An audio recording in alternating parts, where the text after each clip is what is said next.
Korupsi itu memang bukan pencurian dalam terminologi Islam atau fikih ya. Jadi hukumannya tidak potong tangan gitu kan.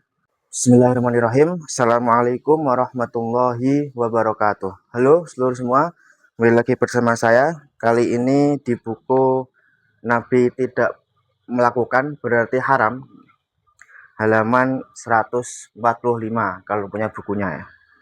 Judulnya adalah Korupsi Bukan Pencurian, Tak Usah Potong Tangan. Kebanyakan orang menganggap kalau korupsi itu ialah praktek pencurian uang rakyat yang dilakukan oleh para koruptor. Dan karena itu sama-sama praktek pencurian, banyak yang menilai bahwa koruptor sangat layak sekali dipotong tangannya. Karena dalam syariah, hukum had atau hukuman orang pencuri ialah dipotong tangannya. Tentu ini dengan catatan, kalau memang negara Indonesia tercinta ini mengakui dan memakai hukum jinayat syariah Islam, yang memang memberlakukan had untuk beberapa jenis pelanggaran, termasuk had rajam, ditimpuk dengan batu sampai mati, bagi pezina yang telah menikah. Tetapi sayangnya negara dengan mayoritas muslim terbesar di dunia ini enggan melirik hukum syariah. Padahal di dalamnya terdapat keadilan dan kedamaian yang selama ini justru paling sering digembar-gemborkan oleh mereka-mereka yang mengaku aktivis hak asasi manusia. Mereka aktivis yang membela HAM, tetapi sejatinya menginjak-injak HAM itu sendiri. Kembali ke topik, koruptor bukan pencuri, tetapi jika diteliti lebih jauh, praktek korupsi bukanlah praktek pencurian yang dikenal oleh syariah, yang hukumannya ialah potongan tangan. Pencurian dalam istilah syariah disebut dengan sarikoh. Para ulama fikih mendefinisikan sarikoh itu ialah mengambil suatu barang milik seseorang secara diam-diam. Dalam kitab Al-Mawsu'ah Al-Fiqhiyah Al-Qawaidiyah dijelaskan definisi sarikoh yang hukumannya ialah potong tangan. Menurut istilah fuqaha atau ulama fikih, ini ada bahasa Arabnya.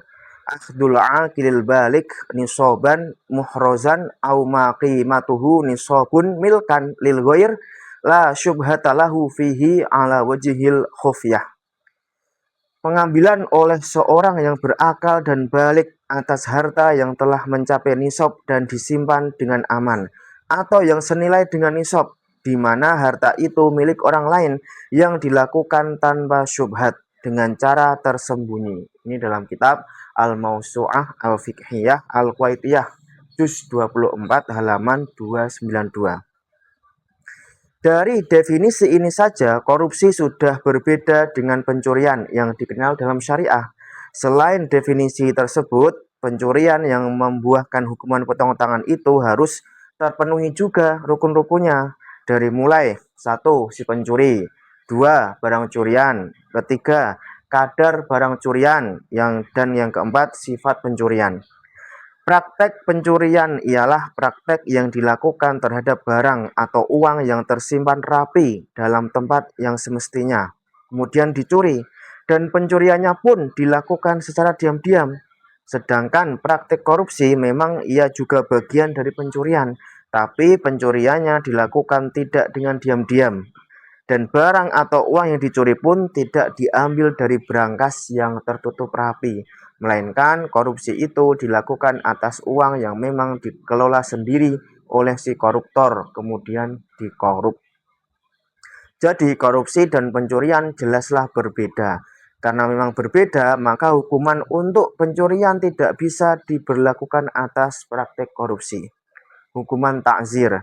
Tapi tenang, bukan karena korupsi itu tidak memenuhi syarat untuk mendapat hukuman potong tangan layaknya pencurian, tidak berarti korupsi tidak ada hukumannya. Syariah Islam tidak pernah gagap dalam menghadapi pelanggaran-pelanggaran kemanusiaan apapun bentuknya.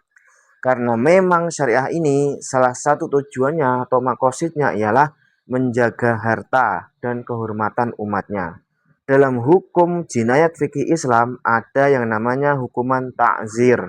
yaitu hukuman yang disyariatkan dalam agama atas pelanggaran terhadap hak-hak Allah dan juga hak-hak manusia yang tidak ada hadnya, juga kafaratnya, dan diserahkan kebijakannya kepada hakim. Jadi ta'zir adalah hukuman yang diputuskan oleh seorang hakim. Nah, dari pintu inilah sebenarnya kita bisa membantai, dalam tanda kutip, membantai habis penyakit masyarakat tersebut. Karena ta'zir diserahkan sepenuhnya kepada seorang hakim sesuai tinjauannya terhadap pelanggaran tersebut, besar kecilnya, serta bahaya yang ditimbulkan. Ta'zir banyak bentuknya. Setidaknya ada 5 bentuk hukuman ta'zir yang dikenal oleh syariah. Yang pertama, dieksekusi, hukuman mati. Yang kedua, dicambuk. Yang ketiga, dikurung penjara. Yang keempat, diasingkan atau dibuang. Yang kelima, dikenakan denda materi atau uang. Kelima bentuk ta'zir ini bisa dilakukan tergantung kadar dan besaran pelanggaran yang dilakukan. Yang terpenting dalam sebuah hukum ialah bagaimana hukuman itu membuat si pelaku menjadi berhenti melakukan pelanggaran serta menjadi pelajaran dan ancaman bagi mereka para calon-calon pelanggar hukum. Yang nantinya kalau ditegakkan, kedamaian dan kesejahteraan akan tercipta. Dan memang itulah tujuan syariah. Pencurian yang membuahkan hukuman potong tangan ialah nisab atau kadarnya seperempat dinar. Ulama berbeda pendapat soal nisab pencurian ini. Nah, korupsi itu besarannya macam-macam, dari yang puluhan juta sampai ratusan juta, bahkan miliar dan juga triliunan. Kalau hukumannya hanya potong tangan, tentu sangat tidak adil sekali. Yang besar korupsinya sama saja hukumannya dengan yang kecil. Tapi dengan memakai hukum ta'zir, yang korupsi kecil akan mendapat hukuman sesuai pelanggaran yang dilakukan. Begitu juga dengan yang besar akan mendapat hukuman yang pastinya lebih besar. Bahkan kalau di Indonesia, praktek korupsi ini sudah layak mendapat hukuman ta'zir eksekusi atau hukuman mati. Dan inilah pembunuhan yang terpuji, karena pembunuhan yang akan mencegah pembunuhan setelahnya. Karena korupsi bukanlah pencurian biasa, lebih dari itu. Korupsi ialah pembunuhan. Ia telah membunuh rakyat-rakyat miskin yang tidak bisa berobat karena biaya berobat gratis telah dikorupsi. Ia telah membunuh masa depan anak-anak jalanan karena biaya sekolah gratis pun sudah dikorup. Dan masih banyak lagi pembunuhan-pembunuhan yang dihasilkan dari korupsi. Korupsi bukanlah pencurian. Jadi tak perlu potong tangan, langsung dieksekusi saja. Langsung hukuman mati saja. Karena memang korupsi bukanlah pelanggaran biasa. Yang disayangkan. Tapi yang sangat disayangkan, negara Indonesia tercinta ini sama sekali tidak melirik fikih jinayat Islam untuk mengatasi pelanggaran-pelanggaran hukum. Tapi justru terus saja mengekor kepada hukum yang tidak jelas sumbernya, dan parahnya peraturan tersebut tidak memberikan kemaslahatan kepada warganya. Tapi setidaknya pembaca tahu bagaimana syariah Islam ini benar-benar mengurusi segala hal. Bukan hanya perkara dalam masjid, tapi justru syariah ini memberikan penjagaan yang optimal akan harta dan kehormatan umatnya. Dan itu yang memang menjadi salah satu maqasidus syariah. Wallahu a'lam.